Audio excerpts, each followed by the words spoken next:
On this episode, we welcome multidimensional bassist Billy Carrión, a true innovator blending the influences of jazz and Latin music, rock, and the unforgettable sounds of 8 and 16-bit video game music.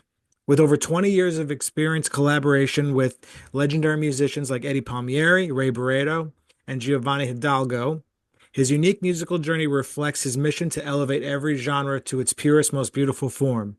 From his work with the electric jazz group Ultra S to his acoustic quartet and Twitch streams, his passion for preserving and evolving music resonates through every note.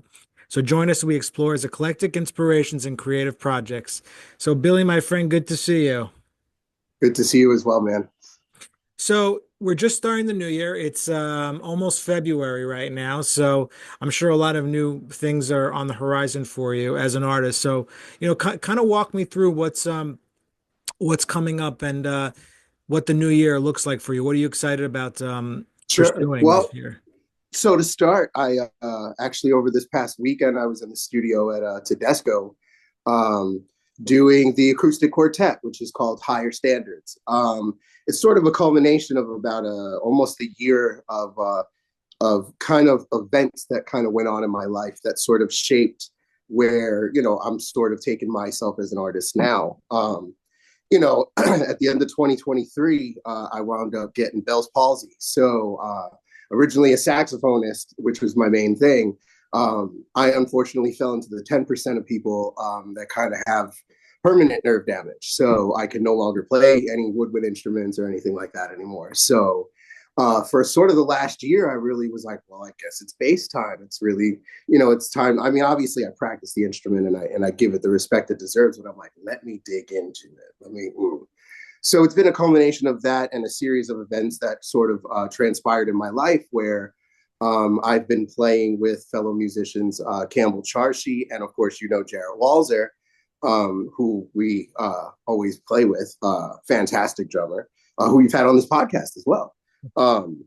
So we've been playing for a few years and we've been trying to get stuff together, and we have this Ultra S group, but then I sort of had like this little knack of like an acoustic thought of like, just swinging or just doing this or just doing different vibes with that just piano, bass, horn player, drummer, like let's go in. So I decided to like start this group up, and we did a record on Saturday.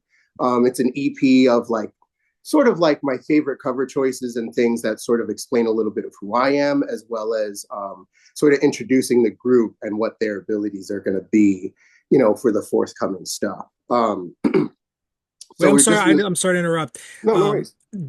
so you had to switch from playing saxophone to bass. Yes. So, did you ever play bass like growing up or anything like that? Or was it like you were brand new starting an instrument from the get-go? So basically, when I kind of got out of college because of a certain crappy reason, wound up going on the road with Eddie Palmieri then, which actually wound up being fantastic. Um, so when I started like playing with him, I was really writing a lot. And, I'm not a big writer. I didn't like go study. I never was like a real music major or anything of the sort. I did attend college and attend music school, but mostly what I did was ensemble performances. Um, so I was really getting into it just because I was playing with such innovative musicians and hanging out with them and whatnot. And um, I started like rehearsing them, and bass players would be like, "Hey, man, like this is literally impossible to play. Stop writing your bass lines on like a keyboard."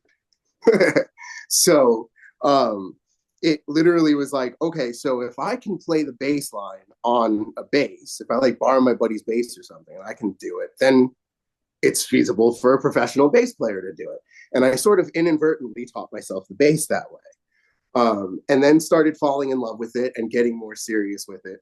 And I started getting calls for subs from friends who I used to hire as bass players when I was a horn player. Shout out to Pete McCullough, who's great bass player, fantastic bass player. He's a bass player with uh, I can't think of the name right now. I'll tell you later. It happens to me. I get one of those. I'm those type of people that like, oh man, that's thing, and then like 2 days later, I'm like, this guy happens to me all the time. Billy, Streetlight it's about Manifesto. you today. It's about you. Streetlight Manifesto. There we go. So anyway, true. Anyway, um, So I did like inadvertently taught myself the bass and kind of fell in love with it. And as a baritone player, which is what my main instrument was, when I was in high school, there were no tubas, there was no anything. I was the bass line. So I kind of already had this groovy vibe from the beginning because of that. And then going into the Latin vibe, which a lot of salsa arranging has you play the bass line as a baritone player because it's a very effective timbre. So even then, like all of a sudden, you can hear it in those things, and I'm like, well, huh. I think I've always kind of been a bass player. It's just been on a different instrument. So That, yeah, that's incredible to, I mean, you had to go through this thing, and I'm sure at the time when you had to switch instruments like that, it was probably a little heartbreaking and, oh, yeah, there was definitely therapy. There's definitely a lot of things that I went through just to get through it because just as much as a physical therapy you need, right. you just need to, get your mind right on that too. But And you sound so passionate about the bass though. It's just like you I would. think I'm just passionate about music and Mhm. the wonderful position that the bass provides. Like when I'm a baritone player in a big band, I'm like a support system for the rest of the saxophone section. When you're a bass player in a band, you're the support system and you're marrying the rhythm and the harmony. So, I kind of really enjoy that role in music itself. Um, so talk to me a little bit about when you're learning to switch from baritone to bass and everything. Were the musicians kind of a little, because you're playing with Eddie Palmieri. That's a really important person in the music world. Were musicians kind of reluctant to like play with you because they might have looked at you as a beginner, or were people open about it in the beginning? Actually, I have been blessed to be surrounded by some fantastic musicians. Um, so when I was doing the stuff with Eddie and whatnot, I started with him. I played alto with Brian Lynch and Conrad, and then moved on to baritone and played baritone soprano actually, which was an interesting vibe.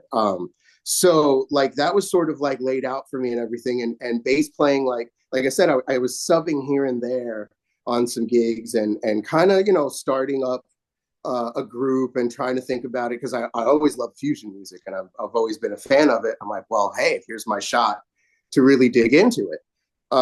And so I was surrounded, like I said, Campbell Charshi, John DiFiore, Armand Gonzalez. They all sort of were they were just cool with it, honestly. Like they were actually very cool with it. They were understanding and they were also very critical in a positive way, where like John DeFury would be like, stop the hemiolas, da, da, da, do this. And then I started spending time with my own trio, with Jonathan Peretz on drums and another previous guest of yours, Steve Meyerson, fantastic pianist. Oh, Steve. Yeah, Man, I love Steve. dude, he's such a cool dude, man. That was a great episode too. So I Steve just played with him and last week, actually. really, yeah, Yeah, I'm he's the I'm man. so excited for him and that George Coleman thing, man. Now, he deserves it, man. That dude is one of the hardest working dudes I've ever worked with.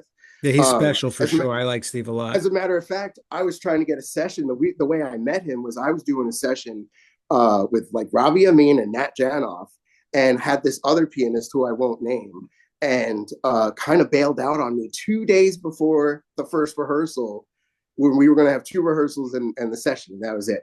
And so I was like, man, let me hit up to Steve, dude. I know he's a bad dude. I've never played with him. And Steve like dug right in, and you would think he had the music for the 6 months that everybody else had it because he worked on it and like nailed it and came in with two keyboards and sounds and was like ready to roll. It was so awesome. And like it just, I mean, fantastic musician. He also, when I was playing in the trio, like gigs, like in Jersey City, just regular like restaurant gigs and stuff like that. Sometimes performances for colleges and whatnot. But they would be like I said, positively critical about things. Like say, hey, listen, you're walking this. I need the support here. I need the support in the harmony over here. I understand what you're trying to do here. Or like they would ask me what I'm thinking about. And I'd be like, Well, oh, I'm thinking about the this. reason I asked that because this is a story that I really haven't heard before, and Hmm. you know that musicians, especially jazz musicians, some of them can be vibey. I don't Oh, have to there was tell you. oh, listen, I will be straight up and say like I definitely I've walked into jam sessions with my because I have upright, but I don't play it as well as I like to, as well as like the to repair it so that I can play it correctly because it's all busted up is like thousands, and I'm like, I just might as well get a bass made, which is what I'm having done. Um, but so I would still show up to sessions, and yeah, I'd get a snide eye or two, and Yeah, and or they I'd don't get know a what hey you've man been. when you bringing the horn back, hey Yeah. man when are you bringing the horn, like kind of stuff like that, and but it honestly like I'll then get off the band stage and then they'll be like, oh hey man, great, sounds good man, that sounds cool, and other bass players, like I'll name like Ben Rubens. I've used his bass on a jam session once, and he was very like awesome and Oh like yeah, he's one of my best friends. Yeah. yeah, fantastic musician and great person, man. Like he was very awesome about it. Like and so honestly, it's overall positive. But yeah, you definitely have your few bad apples every so often. But you know, that's for a different story. Yeah. No, that's an incredible that's an incredible story. So talk to me a little bit about the video game music because I have it's funny when I think about that. Do you know the kind of bloop it's called? It's the Miles Davis when they tried to make it sound like NES. Yeah, Yeah. That's the first thing that comes to mind, which I'm yeah. sure what you're doing is you would say it's the complete opposite of that. I mean, well, yeah, literally, because you're taking the music from the video games and then playing it with live musicians and Exactly. then Yeah. doing that. Yeah, I started doing that like in 2003 when I had like my first bands performing and whatnot. Um, I would sit there. The first song I ever did was "Mysterious Woods" from Link's Awakening. It's a great Game Boy game. It's one of my favorite Zelda games ever. And like the groove is so deep. And the thing about specifically Game Boy, you have like four channels. So your bass, which has to be all sounds as well, like of the game. You have like maybe two harmonies, and then like the sounds for the game itself. So you really have to, within those four things, while something else is going on, compose. So for me, it's almost like going to theory class and like dealing with the four-part harmony. And oh, you can't do this, and here's your parallel. Like you can't deal with any like. So the restrictions that they had were sort of interesting, and they still came out with like fantastic melodies and not like unplayable ones either, because all these people are musicians, so they're sitting there on their respective instruments and composing, then computer programming those things in. Yeah, So some for me, video game music from the 90s is better than some jazz that comes out today, in my opinion, I yeah, I mean, I mean, I could name let me see, Shinobi 3 for sure.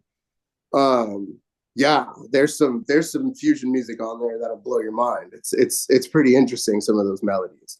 Like I said, I take stuff from about the 80s and the 90s. Um, Basically the systems that I play and stream as well. And I'll sit there and transcribe that kind of stuff and bring it into the band and just explore it because they're great melodies. There's some great changes. Um, there's like a whole like system of changes that kind of work out with this like minor third movement that is like a very video game vibe, where you start in the one chord and then go down to like, say you're in G minor, it goes to like E flat minor. You know what I mean? Like that kind of vibe, and like play, same kind of thing. Interesting little like vibe that I always hear like on typical like role playing games and stuff like that. But yeah, that stuff is very influential. But the games themselves are sort of where I learned discipline, because you're you sitting mean there playing playing a the game. games like or Exactly. yeah. So not only the song going on in your head over and over and over, so you're learning the tune, but then on top of that, you're sitting there and you're driven with these two or three buttons that you have, depending on your controller, and trying to get past this little thing and figuring out the little dot or pixel that you need to get to just to jump to the right place Yeah, to and you get couldn't whatever. save video games at the time. This is at the time where you couldn't save either. Right, exactly. It was game over. You turn your thing off, or if your parents let you, you left it on, and then you would change the channel and like leave it on, and hopefully your system doesn't burn out. Yeah, that's why I used to they used to play, and like yeah, you would literally have to stop and turn off the TV, but leave the system on, and then the Yep. next So day. I would disconnect it from the back of the TV and then reconnect the normal cable or the antenna. That way, like it wouldn't bother any of the channels. But yeah, Are that you discipline like is what kind of strengthened me as a musician. Where now I could work on something for an hour and not feel like anything's wrong and just doing the same thing I would do if I'm playing a game. Is the music, the video game music different today than it was, in the 90s in a sense? Like, are you able to get stuff from newer video games that you could get, uh, you know, So back in I the think I 90s? think there is I think there's more of a cinematic vibe to a lot of the games nowadays, especially the ones that I play, because of the fact that you have a full orchestra at your at your beck and call at this point. You can have a live band come and play. I mean, you've got like Mark Turner on LA Noir. You know what I mean? Like so there's like real things happening, like real musicians playing real music on these things. So it's sort of become, like it's like what's the old saying? You live long enough to be you either die the hero or live long enough to become the villain. So Right. it's completely switched. So you go from video games to yeah, I'm doing a session today for a video game. Yeah. So I really think the modern music, like I said, it's taken on a role where you're getting a lot more guys out of school or maybe not even going to school and learning computer programming and video game programming, and then learning off whether YouTube or lessons or taking private lessons, and then becoming a musician that way so that they can program or write for video games or Well, produce if they do. one of my friends, he writes for video game music. That's a lot, and but I know it's how intricate it is, and it's Yeah, I mean, yeah. it's also just timbres and textures, and it honestly reminds me of just like the fusion stuff, like when it was really heavy in the synthesizers. That's really like the marriage right there. What was the first like what caught how did you catch the jazz bug though, so to speak? What sparked your Okay, interest? so I am the son of a salsa singer who specialized in singing salsa and Latin jazz. So he would always put bands together that would have like the baddest like salsa cats, and then the horn players would be like a lead Latin player, and then a couple of jazz dudes in between. Uh, so like cats like Dave Schumacher, Roger Ingram, like the Adam Brenner, just great like dudes, so my father, being the musician that he is, was always constantly playing music in the house. I mean, everything from the Beatles to Yoruba music, salsa, classical stuff, so there was always that happening constantly in my house. So I kind of think that music was just always in my blood in that sense. And it was just a matter of sort of like a mutant awakening of my powers where I saw, believe it or not, Dave Schumacher playing a baritone saxophone. And I was like, hey, Pop, that instrument's awesome. I want to play it. And he's like, nah, man, you're too small. It's like that instrument's bigger than you. He's like, but Yeah. we'll see what we can do. And then he went and got me an alto saxophone. I wonder why there aren't too many baritone, when you think I mean when you can only name like a handful of jazz baritone players. There's a handful, but it's a growing. Luckily, it's a growing thing. I mean, obviously Barry Smullian. Yeah, I was just Gary and Dave Yeah, I and mean, but you got Warren Sevion who's out there like doing things. There's plenty of people that are like killing it on the baritone right now, which I respect. And honestly, it's become a community. If you go look at jazzbarrysax.com, shout out to them. It's a whole bunch of baritone players, and it's a community of baritone players, and it's a website run by a baritone player named Andrew Hodro, and fantastic player, and they're all like great guys, and they're all helping each other out, and it's kind of a cool little community. It's like an anti-tenor saxophonist. No, I'm kidding. so talk to me a little bit about, live performances. What were some of the highlights of 2024 for you? Because I know it looked like you were doing some things, right? Yeah, I mean, Ultra S was really getting their stuff together, and we've really been working hard and grinding, so to speak, and trying to get the community to accept an original fusion jazz ensemble that's not swinging and playing standards. We do that, if you pay us the right amount of money, sure, we're down, but we have a passion for, each other's writing. We have a passion for each other's playing, and it sort of really culminated in all the work that everybody put together. So yeah, we got to do a couple of jazz festivals this year in the Oranges. We did the West Orange Jazz Festival, and then a festival in Orange, which I forget the name of. Oh, the Jazz and Food Truck Festival. That's what it was called. And with some fantastic lineups. Yeah, I saw Jared posted about that. Right. Yeah, we were working with some great people, like John Lee was on there, and a couple other like fantastic Jersey-based musicians. So we're trying to get there. We really love the stuff. We're actually starting to get to work on record number 2. And we just found out recently we'll be doing Clement's Place. Oh, that's sick. Yeah, I believe February 27th, if I'm not mistaken. So we're pulling out all the stops for that show. That one's gonna be the show that people should miss for sure. Yeah, when I was talking to Jared on the podcast, he feels like it's like the real jazz club of jazz clubs in New Jersey. Yeah, I think it's really become that. I mean, I've been around this scene since, like I said, about 2003, performing at the clubs and whatnot. I got to play Cecil's. I got to fill up trumpets. I filled out Crossroads a few times, in my illustrious baritonics career. I've got to see them, rise and fall. I used to have a residency at the DLV Lounge, which stood for 50 years. And in that's Morristown, right? No, Montclair. Montclair, yeah. Right, and it's a low hole in the ground, but then all of a sudden, Russell Gunn's walking in, all these cats walk in randomly. McBride walked in a couple times once on his birthday and handed out cupcakes to people, and was just hanging. So, it was a spot. And I think with the clubs nowadays, like I said, there's very few of them in Jersey. And you got your Shanghai, you got Clements, and then down south there's a few things, and Triumph, which is starting to become, it's a multi-music thing, but you can see a lot of the jazz guys really coming out there, which is fantastic. And it's a great stage. So I think Clements, the reason why it is that premier vibe is because for me it reminds me of that Cecil's. It reminds me of that trumpets. You go in there and it's the air just smells like jazz. You know what I mean? Trumpets had a very similar feeling to Blues Alley in Washington D.C. I always thought, which is a great, another very legendary club. Oh man, absolutely. And I mean, rest in peace, Trumpets. It was one of my favorite clubs, man. It was a nice stage. You could fit a big band on there with the right, in the right spots. You could fit anything up there. He had a variety of great musicians. He was always doing Brazilian things himself, Enrico.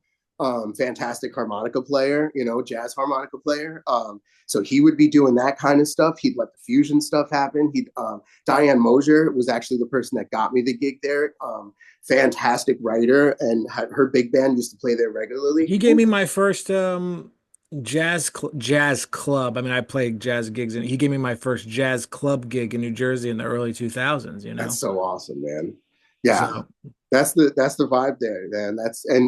Clements has that vibe to it. You walk in, and I've walked into a few jam sessions and at least a couple of performances, and it's just been cool. You see the crowd, they're all into it. There's not you can hear whispers, but everybody's pretty much paying attention to what's going on. Everybody's very friendly. There's just it's just the old kind of old school vibe to it. That really makes it fantastic. And just the personnel that go through there, I mean, damn near everybody's rolling through there at this point, which is fantastic. And in Newark, of all places. Yeah. What day is the 27th? I believe it's a Thursday. That's their normal, big, performances. They tend to run them on Thursday nights. What time does the show start? I think 7:30 is when they normally do their shows.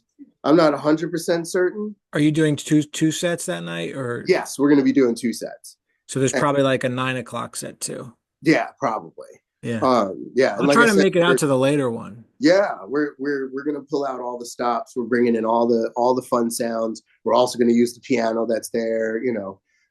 because Campbell, as you know, is a fantastic musician and has a bunch of synthesizers, but is also a great piano player. Who, like I said, I just had the pleasure of recording with 2 days ago. I haven't played with him. We were supposed to Acoustically. play a gig together, but he's really great. So Yeah, he's a fantastic cat, man, and a great person too. Which is again why I got him in this other group of mine. well, no, I mean, Billy, this is awesome, and it's so cool to hear your story, and we know a lot of the same people, so it's good to connect and meet, Yeah, for sure, man. Absolutely. So thanks so much for doing the podcast today. Yeah, man. I appreciate you inviting me. Yeah, and also, so your social media, just so everyone can Right. So you can follow me on Instagram for sure, at Billy Retro Gamer, and pretty much every social media that I'm on is at Billy Retro Gamer. I'm kind of selective about those things. I think I'm on Twitch as Billy Retro Gamer. I'm on Instagram as Billy Retro Gamer, and and YouTube, right? Yeah, yes, YouTube is Billy Retro Gamer, and the recently revived TikTok, recently revived. because you kind of have to be on all of them if you want to get out Sure. there. So yeah.